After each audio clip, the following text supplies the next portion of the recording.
مولا امام علی علیہ الصلوۃ والسلام نے فرمایا، جتنا مصیبت پر صبر ہوتا ہے اتنا ہی ثواب ملتا ہے۔ جو راز تمہارے سپرد کر دیا گیا ہے اس کو فاش کرنا بے وفائی ہے۔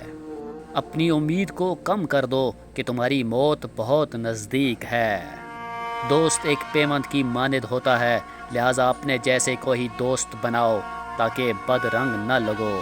جس کے پاس سخاوت اور حیا نہیں اس کی موت زندگی سے بہتر ہے۔ نرم بات کہنا اور کلام کرنا یا سلام کو رواج دینا نیک افراد کا شعار ہے۔ امیدیں موت کو فراموش کر دیتی ہیں۔ جس نے اپنی آخرت آباد کی وہ اپنے مقصد میں کامیاب ہو گیا۔ جس کے تجربے زیادہ ہوتے ہیں وہ کم فریب کھاتا ہے۔ جس میں عقل، حلم اور علم یہ 3 چیزیں ہوں گی اس کا ایمان کامل ہو جائے گا۔ اپنے نفس کو قسم کھانے کا عادی نہ بناؤ، بے شک زیادہ قسم کھانے والا گناہ سے محفوظ نہیں ہے۔ بد زبان کا کوئی ادب نہیں ہے۔ جس نے باطل کی مدد کی اس نے حق کے ساتھ ناانصافی کی۔ جہالت ایک قسم کی موت ہے اور جاہل چلتی پھرتی لاشیں ہیں۔ فضول خرچی بے پناہ مال کو بھی ختم کر دیتی ہے۔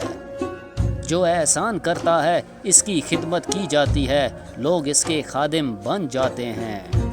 دین کا بہترین لباس حیا ہے، کیونکہ خالق و مخلوق سے حیا کرنا بہترین دینداری ہے۔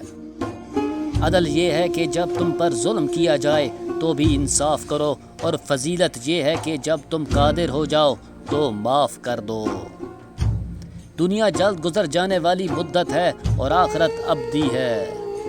جنت بہترین عاقبت اور جہنم بدترین ٹھکانہ ہے۔